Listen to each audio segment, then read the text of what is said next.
This is episode 12 of Store and Forward, a podcast about the past and future of amateur radio. I am Kay Savitz, K6KJN. I am the curator of the Digital Library of Amateur Radio and Communications. And I am here with my buddy Steve.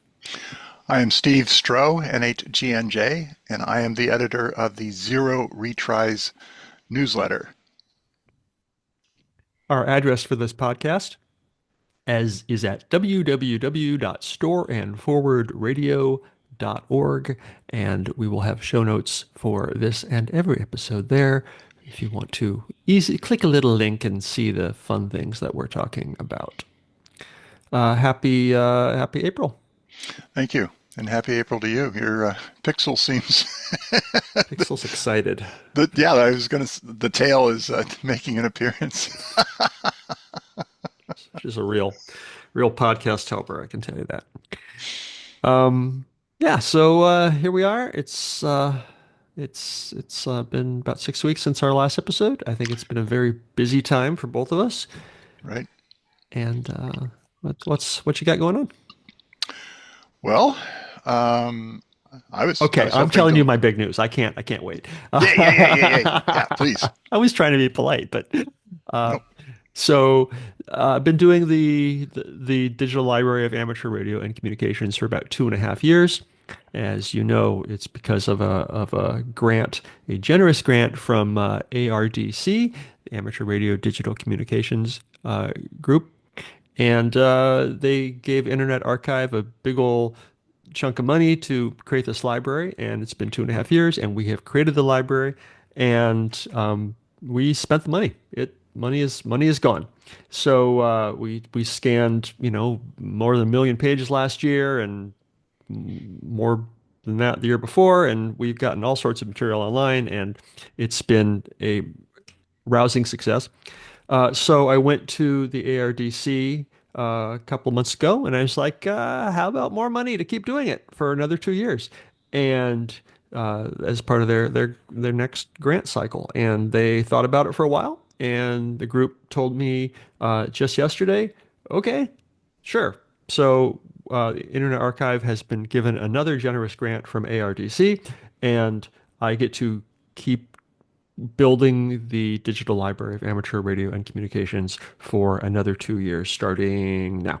I'm Excellent. very Oh, excited. I am so excited, Kay. I just that is so cool. And honestly, DLARC has just, I think, in my opinion, revolutionized amateur radio. It is finally the digital archive that we've always needed. And so, as you and I have discussed many times privately, there is so much stuff that is aging out as amateur radio operators age out. And we had one heartbreaking example of that we missed checking in with a family of a deceased ham, 18 months, and they had disposed of this incredibly valuable library of his because they couldn't find anybody to take it. They didn't know of the existence of DLARC. So I hope one of the big projects is going to be evangelizing the existence of DLARC now that it's up and running, and it's a well-oiled machine. Stuff can flow in, show up online, in a very short cycle. And selfishly, I have two more boxes of material to send you now that Oh no, what you're will we back. do with two more Yes, boxes? what will you do?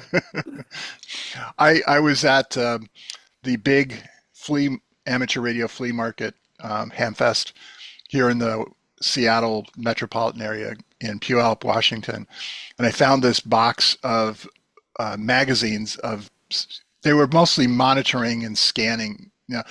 Monitoring times is a good example, but that was not what these magazines were. I had never seen these magazines before. I didn't know they existed. So I'm eager to get them submitted to DLARC and get them into the collection. And I think that there's so many ideas, especially amateur radio as a technical hobby. We've attempted so many things, kind of on the ragged edge of feasibility that ultimately weren't embraceable by the masses because of expense or technological complexity. And now we can basically do anything. And that's a point I'm going to bring up in my segment. But yay, but you're getting it all on the record. Anybody can access it anywhere in the world. And soon enough, we're just going to have this seamless automatic translation. If you're reading it in Portuguese, if you're a native Portuguese speaker in Brazil, for example, or Spain, or sorry, Portugal, duh. You're going to be able to read it natively, and be inspired, because we're having great ideas happen everywhere in the world now, with the disbursement of technology and software development and open source and the internet. I love to cite the example of M17 coming out of Poland. The M17 open source digital voice ecosystem. So, all that material, especially from conferences like the digital communications conferences, are now out there and widely dispersed. And unlike, a major failure of a server, just completely nukes a huge, wonderful archive. That doesn't happen with the Internet Archive. So, I mean, the occasional security hack to the contrary. Sure, I don't know what you're talking about. So, welcome. I am so thrilled that you're continuing that Internet Archive is continuing the mission, and you are continuing as the curator. Too. Thanks. I was worried that you were a bit burned out from all the activity. I have, it's been a weird couple of months. I mean, I filed the grant application a couple months ago, and I'm aware that I was told that it's a more conservative funding landscape than it used to be for the grant givers, and then a few days ago, a couple weeks ago, the stock market started going crazy, and up and down and down and down, and I don't know how that affects ARDs. I have no insight into how that affects the grant makers' ability to give grants, and I'm sure it affects them somehow. And so I've been in this place of just like, well, first of all, I'm finishing up everything. Like if I had to walk away from this right now, will I be like happy with like everything being pretty, right? Everything being as complete as possible, and so I've spent the last couple of months just like putting bows on things, making sure everything is nice, and do I have every issue of that and every episode of that, and and so cleaning up things, and at the other, but also kind of making plans like, well, if we do get the grant, like then what's next? What are the next happening? Not actually starting on and finding all these exciting things and ideas and opportunities, but like not starting them because I don't want to go down another rabbit hole that I might not be able to finish. And so as of just a couple of days ago, I'm just like, oh, okay. Well, now it's I'm changing gears. I'm going from finishing up cleanup mode to okay, let's start spinning up the gears again and see what we can accomplish now with new funding and another couple of years. So burnt out isn't it at all, but it was a matter of I came to a spot where I'm just like, well, if we're done, then I can walk away very happy and proud of what we had accomplished and created, and will be up online in perpetuity. But then if we get the money, I will be thrilled to keep going and add to this database of knowledge. And so like I'm still like my brain is still kind of coming to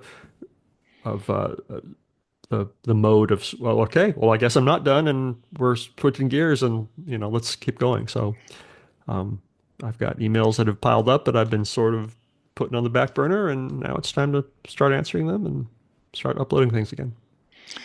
I I have a previous association with ARDC. I was on the grants advisory committee that was one of those that, and I was one of those who voted very strongly in favor of funding DLARC.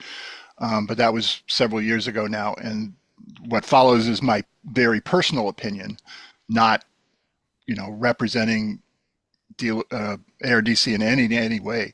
But I think that the two, in my opinion, the two most significant projects that ARDC is using their endowment for that will have very, very lasting significance is DLARC first, amateur radio. It's the library that amateur radio has always needed, and it's not just the U.S. It's worldwide.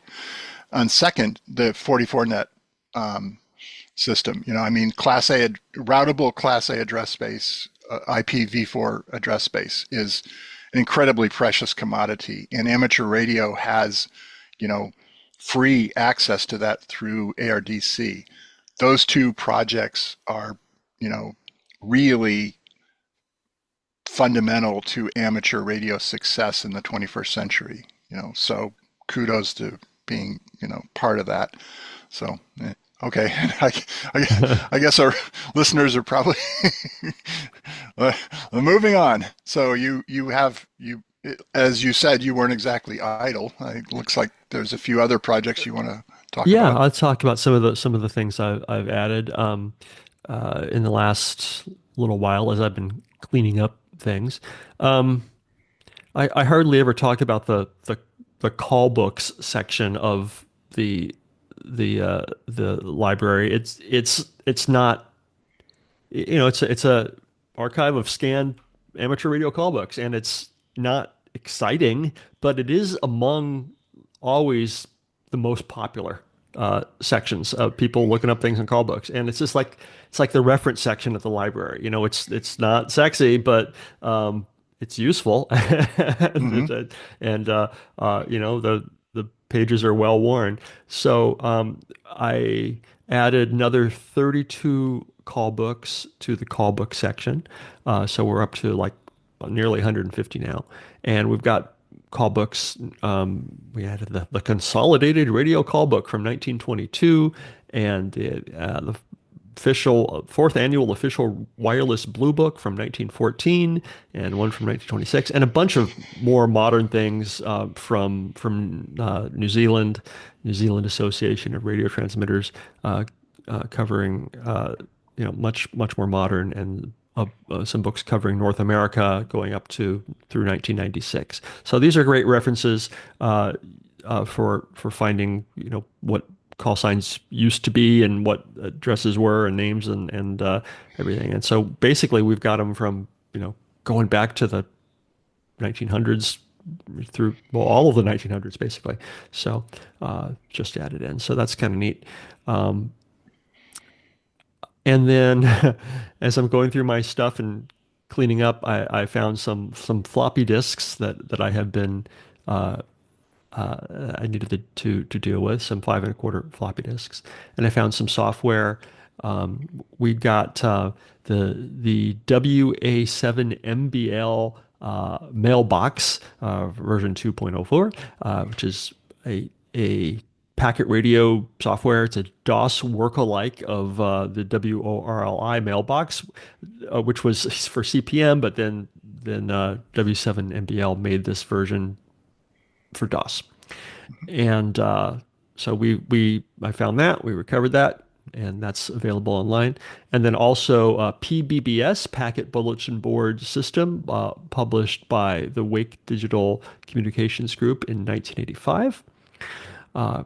Recovered that. I couldn't find that easily around the internet other than that. And then I found a floppy disk that had a bunch of meeting minutes from the Northwest Amateur Packet Radio Association from 1990 and 1991. Really? Yeah. So those are, That's I didn't realize there was one of those. That's cool. yeah. I'd be interested to hear where that came from offline. Yeah, sure. Anyway, but so, I just got these discs and it was basically a bunch of text files. So I converted them to PDF and put them online. So, and you will know that group because they publish a little newsletter called Zero Retries. And once NAPRA went out of existence, the newsletter name was up for grabs, and it was the most focused newsletter about packet radio, in the Northwest that there ever was. And I always had a fondness for that name. And when I decided to come up with a name for my newsletter, starting 3.5 years ago, no, 4.5 years ago now, geez. Yeah. Oh, no, it was 3.5. It was 22. No, it was 21. Duh. Anyway, yeah, Zero Retries. And I I got so many questions about that name that I had to put it in the first couple of the first paragraph of my Zero Retries about page. It says, what is this? And then yesterday or Friday I fluffed it. It was the newsletter went out as Zero Retires 019. You you always warn people not to type that. And you're Well, my the one place the spell checker doesn't look is the title block. Huh. Oh, so I had I had to republish it. I Yeah. republished it, so it went out to all the email subscribers.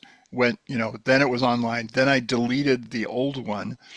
And trouble is, republishing it, you know, all the internal links broke.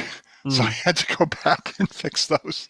So I got first hint I got that it was bad was from a reader in Japan, Hmm. which I have a bad habit of looking at my email in the middle of the night when I get up, and he gave me the heads up, and then the internal links I got from a guy in Australia, so Hmm. Hmm.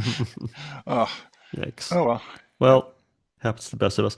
I also, when I was talking about DOS things before this is not quite ham radio related, but somebody gave me, look at this Oh beast of a wow. machine. Yeah. This is a Toshiba Satellite 335 CDS laptop computer from the mid 90s. Um, when it is, I'm hurting myself by lifting it up to show it to the camera because this is kind of heavy. But beautiful little machine. When I got it, it had Windows 95 on it and it booted right up. I had to uh, it came with I had the computer, but it didn't come with the power supply, so I had to get a power supply for it. That was easy, and it booted right up to Windows 95, and I saw it was working and tested it out. And then the first thing I did was erase Windows 95 and install FreeDOS on it because I just don't. Who needs Windows 95? If I'm using Windows, I'll upgrade it to Windows 98 or something. But right now, I installed FreeDOS on it, and I've been having fun playing with that little guy. So FreeDOS found all the ports and everything, huh? yeah, FreeDOS is amazing. And Cool. they just came out with a new version of FreeDOS 1.4. It just came out real recently, and it fired right up. So I have DOS era machines, and I'm looking forward to that. And some of them had the extended memory, uh, you know, capability. The what was it something EMM?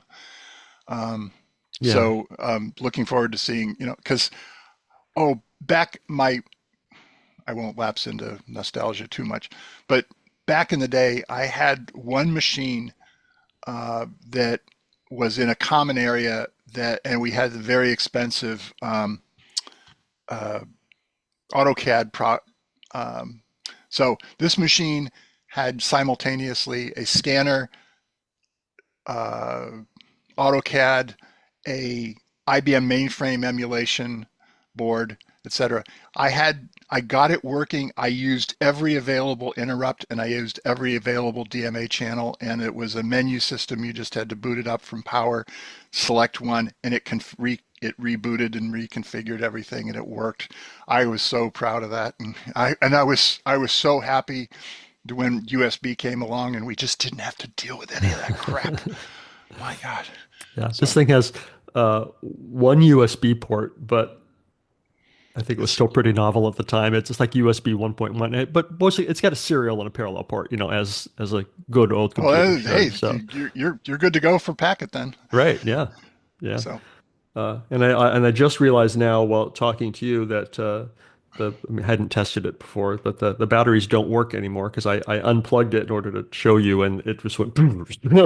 yeah. Yeah, those batteries are Well, good. okay, but before you give up on the battery, um, you can get battery packs rebuilt. There Hmm, are rebuilders that will put it, it won't be this, it won't be the same, gel cell technology. good. Uh, they can adapt lithium ion with charging circuits, et cetera. Might be a little pricey, but Yeah. it'll work, and Nice. it'll be a portable. I've still got a compact SLT 286. Hmm. You know, that was the lunchbox.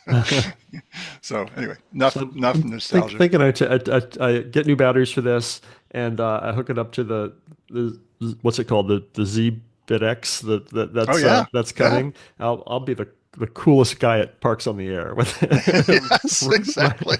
Yep, running all on batteries, running packet or something. yep. Yep. Anyway, yeah.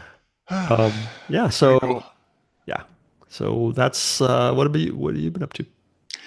Well, since we last recorded, I've published Zero Retries 0193 through 0198, and the big theme that echoes through all of that is the FCC's delete, delete, delete request for comments. They call it a docket 25-133. And basically they said, what can the FCC delete in its rules to make things more efficient? Obviously targeted at businesses, et cetera. But amateur radio came out pretty strongly. A lot of folks said, please don't touch amateur radio, and gave good examples of, emergency communication situations, especially the big, you know, hurricanes and tornadoes and things, and made some good comments. Um, I filed, ARRL filed, ARDC filed, Open Research Institute filed, and a few others. I was really happy with what I saw with the FCC or the ARRL.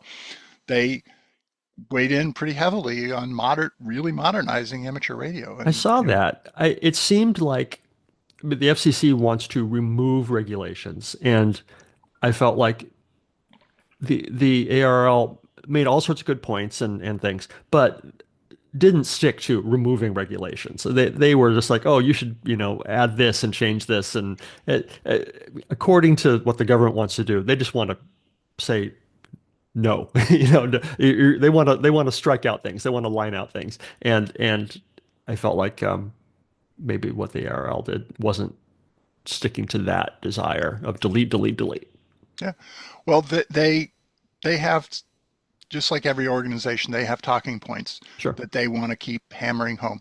Well, one of them that they did stick to the theme, which I echoed, and a few others, was to delete the arcane symbol rates and bandwidth limitations Hmm. that remain on the VHF UHF bands. Hmm. Those can be just removed and fixed. That fixes that issue, that we can't use some of the most modern data communication systems. And they reiterated that. They made that point in they and I made that point in a previous filing. ORI made a pretty good filing to delete some really arcane regulations about notifications in the 219 to 220 megahertz band that we are secondary in to other services. And originally that band was a primary allocation was to the Inland Waterways Communication System, which never actually happened. So all the licensees who signed up for those licenses got to lease them out to other entities. So that service never existed. And so the notification requirements are just absurd. They're in a lot of cases you can't do it. I mean, you can't do what it says in the regulations. So that was cool. So anyway, there were a lot of good comments filed. And one of the ones that I said was that there is this provision in the rules that said that repeater coordination organizations have priority, or that repeaters coordinated with repeater coordination organizations have priority over those that repeaters that are not. And the FCC saying that basically said, it creates the force of law in that if they delete that line, then it stays completely within the amateur radio realm to work it out. And the FCC doesn't have anything to say about that. So we really need more repeaters that are modern repeaters, like digital, like M17, like data, and basically the existing repeaters, however old, however unused, however static, maybe on often cases and not even on the air at the moment because they're down for maintenance, for 6 months or a year. They get a veto. So removing that line would help. I also, and the ARRL said basically, there's this whole table of incredibly detailed, granular descriptions of modulation modes. That's just insane in this era of digital software-defined radio. We can do anything now. I mean, it's just software, literally. You select software A, you're talking FM. Select software B, you're talking AM, sideband, data, whatever. So all of those tables are just absurd. They made sense back in the analog era where you had to build a radio with hardware to do certain things. And so those technical standards and regulations, those made sense back then. They don't now. And just deleting those kinds of minutia would just help a hell of a lot. So enough. I've written about this in one way or another, through these 5 issues. So, if you're curious, start reading at 0193 and forward. Tina and I attended HamSci 2025 in Newark, New Jersey, and that was fun. Oh, it was so much fun to see these younger folks and these engineering and science students, get so excited about using amateur radio in their research and really understanding what's going on with the ionosphere better because of, we can actually essentially probe the ionosphere with all of these radio systems. And they're creating a distributed network of stations that aren't just listening for particular modes like beacon spotting or, those things. They're actually paying attention to what's going on. And then they're deploying things like magnetometers in, widely dispersed settings. And, we do these sorts of things, at a federal level, but, they're expensive and they're very few. So we now have, with for a couple of $100 and an internet connection, you can be contributing to monitoring the Earth's magnetic field on a very granular level. Let's see. Tina and I discovered the GNU Radio Conference was going to be held in September in Everett, Washington, just 60 miles south of us. Mm-hmm. And they were looking for volunteers. And I said, hey, Tina, this sounds like fun. And Tina said, oh, okay, sure. Being retired folks, we have blocks of time. And we actually encountered 2 of the key personnel at GNU Radio at HamSci in Newark, and we talked substantively, and they were delighted because we thought there was some, connection between GNU Radio and Everett, Washington, like, that's where the Boeing 747 factory is, et cetera. Sure. Nope. They were looking for a particular set of requirements, cost, size, availability to a major airport, et cetera. And this year they chose Everett, Washington, because Everett has a very nice conference center that's not heavily used.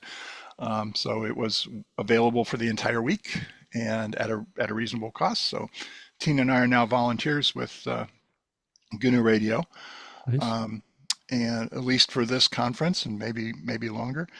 And then because the conference runs Monday through Friday, What do you do? What are you doing Saturday? what are you doing Saturday? Funny you should ask. So Tina and I had been batting around the idea of essentially reviving what eventually became, it was originally the ARRL and Tapper Digital Conference. Then it became the Tapper Digital Conference, Digital Communications Conference. And a couple of years ago, Tapper just kind of threw up their hands and said, we can't do it anymore. Tapped out. Yep.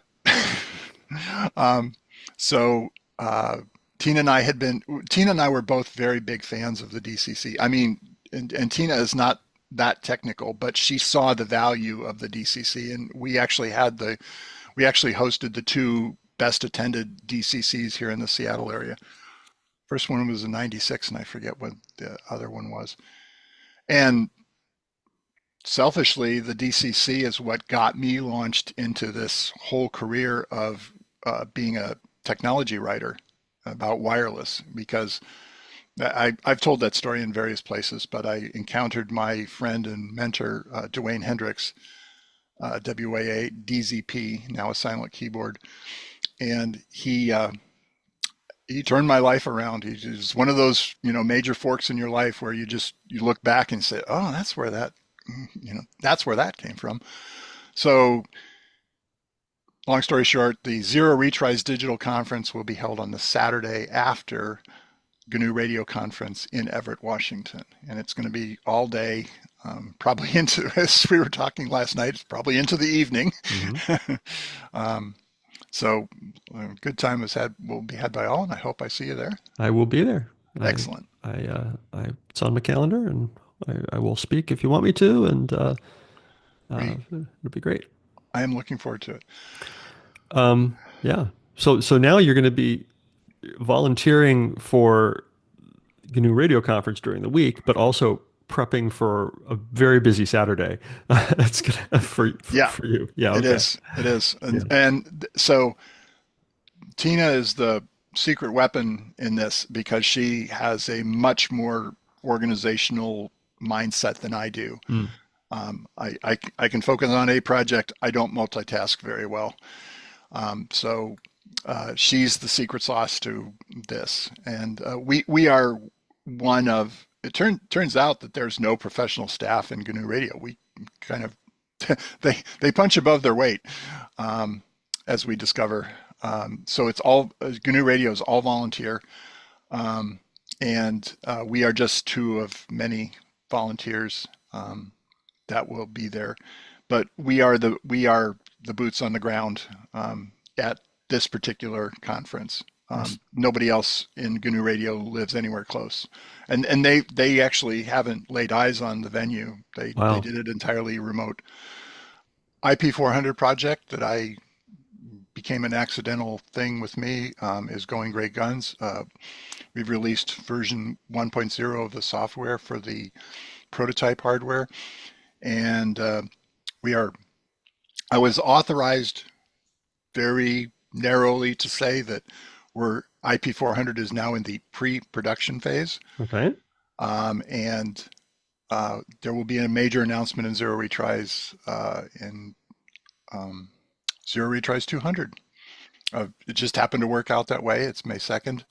So, and then let's see, I am headed for Hamvention in about 4 weeks. I am very much looking forward to that. Lots of fun. It's been 3 years since I've been there. And this time I'm coming as media. So that means I get in on Thursday, and I can talk to all of the vendors without, them being, because they want to sell, during the, the 3 days. And I don't blame them a bit. They don't want to get tied up talking to media. Yeah. So fair enough. So I'm looking forward to that. Um, and I really gotta work on some recording gear so I can do some snippets of audio, maybe to contribute to this. Um, and I, speaking of, sorry, should have added this. Speaking of IP400, I did a little bit of a retrospective in Zero Retries 0198 about the I IP400 happened in part because I was ready at the moment when an opportunity presented itself with Martin Alcock, my collaborator, Martin Alcock, VE6VH. He came to me as a result of my articles about superpeaters, and he said, I've got some technology that I could, throw at this. And I said, well, actually, what we really need more than the repeaters right now is we need the radio. We need a real data radio. And I started explaining what we needed. And he says, you're right. You're right. And I can do that. But the reason I was able to do that, and I was ready at that moment, was that 2 decades ago, a group in Seattle that I fell into, I wasn't formative about it. I was an active participant, but I don't take credit for forming it or anything.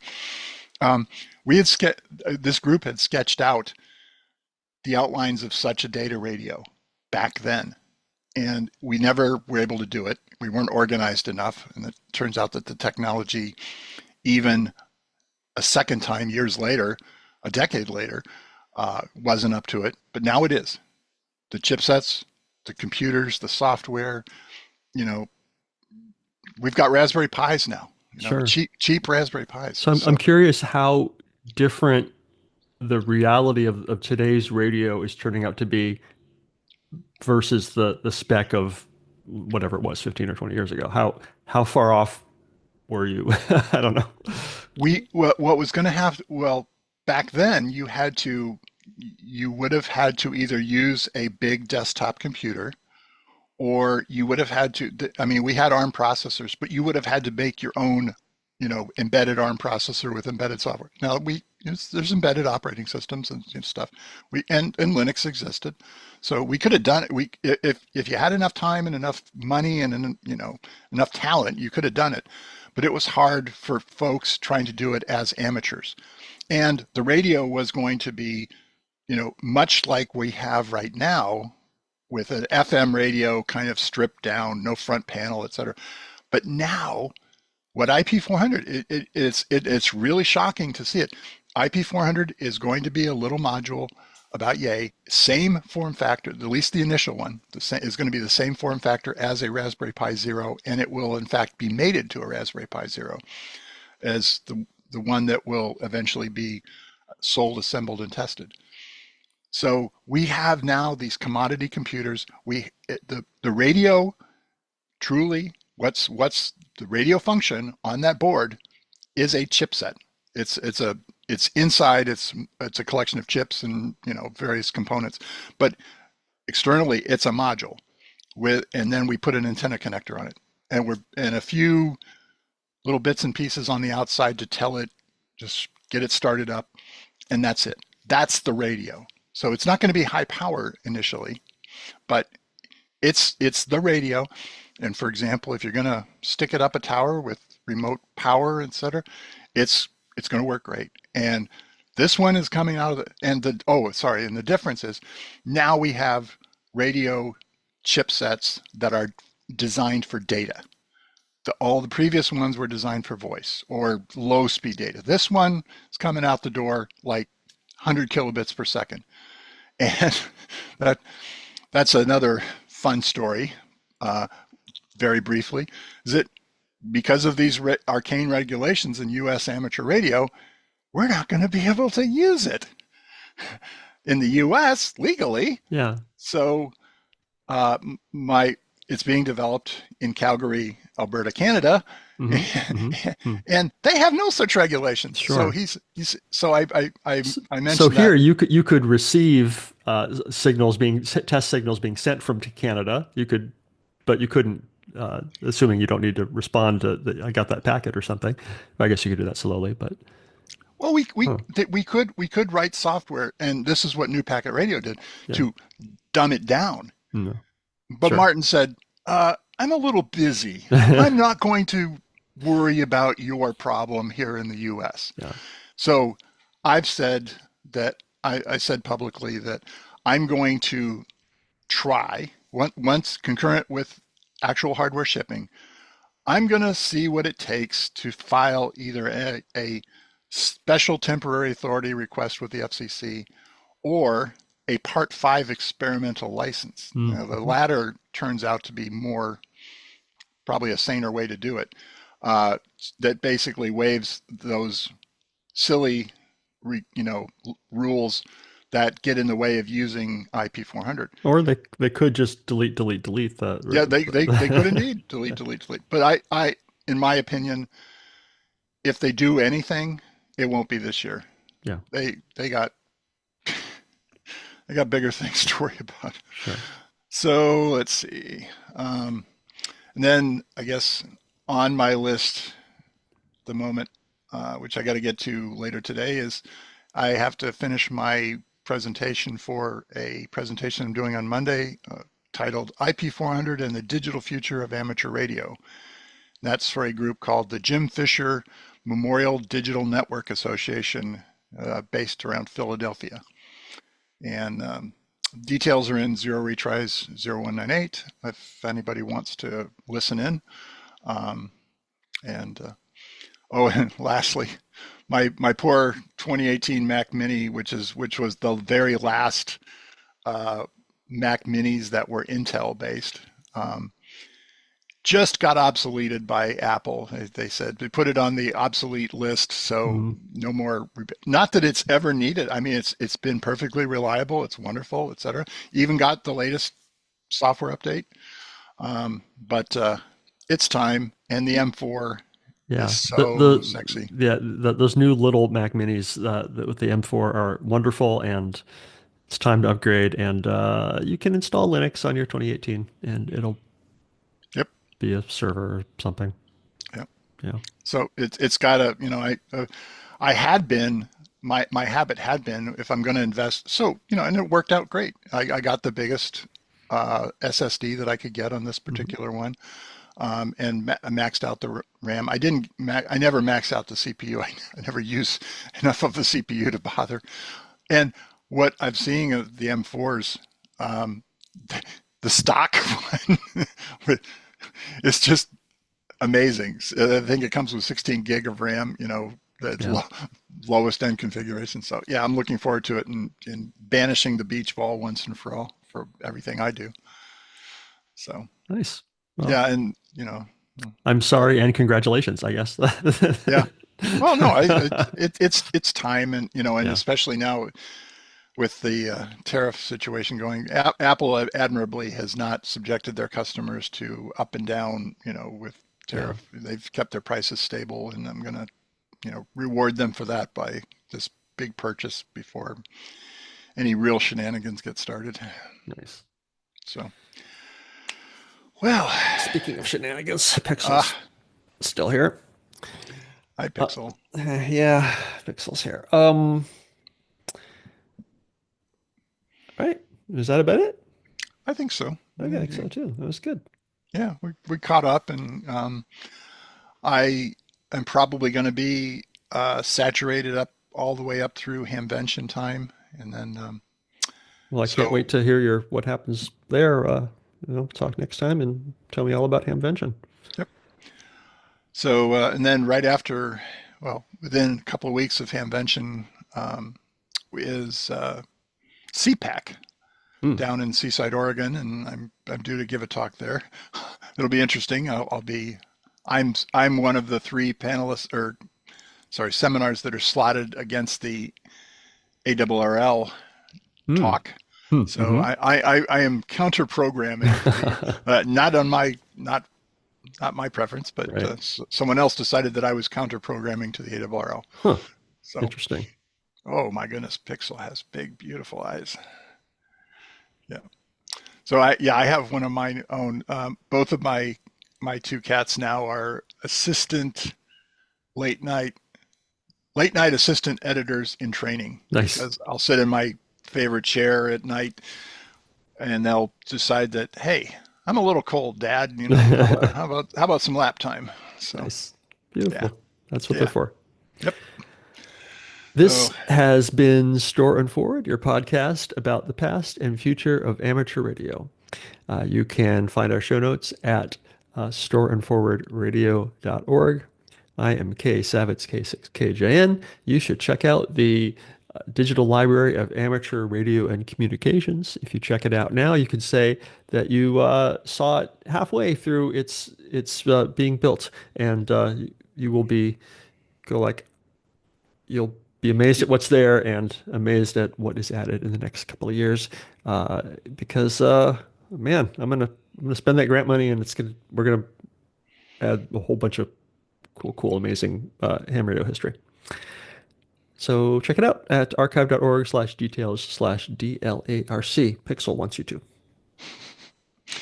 And I am Steve Stroh, NAGNJ. I am editor of the Zero Retries newsletter, which is in its fourth year of publication with 2,600 plus subscribers and email subscribers. And let's see what else. Oh, you can find it at www.zeroretries.org. And yeah, it's a lot of fun. And I talk about lots of stuff digital, and I've been accused at times of being a bit Wayne Greenish. So if you understand that reference, you'll know what it means. Otherwise, it'll just slide on by. You could be more Wayne Greenier. I think maybe Really? you're sliding down the pathway, but it's a long path to full Wayne That's true. Greenis You're Wayne right. Greenishness, I think. Oh, also one little bit right Yeah. at the end. We were really thrilled. Tina and I were really thrilled that the Zero Retries Digital Conference got picked up by Amateur Radio Newsline as one of their items this past week. That Right. was a thrill. I've been listening to Newsline since I've been ham, back in the '85. Which, by the way, I was able to discover that I was originally licensed back in 1985 because someone was able to look it up in a call book. I had not recorded it. I don't. I think I lost my original license. Hmm. I don't remember when I was actually licensed. And a gentleman who has call books, a groaning shelf full of call books, as he described it, looked it up for me and found me in 1985. Nice. Yeah. Amazing.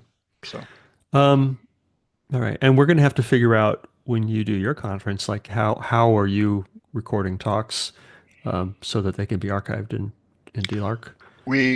that is a major item of discussion. Yeah. And the we lost GNU Radio Hmm.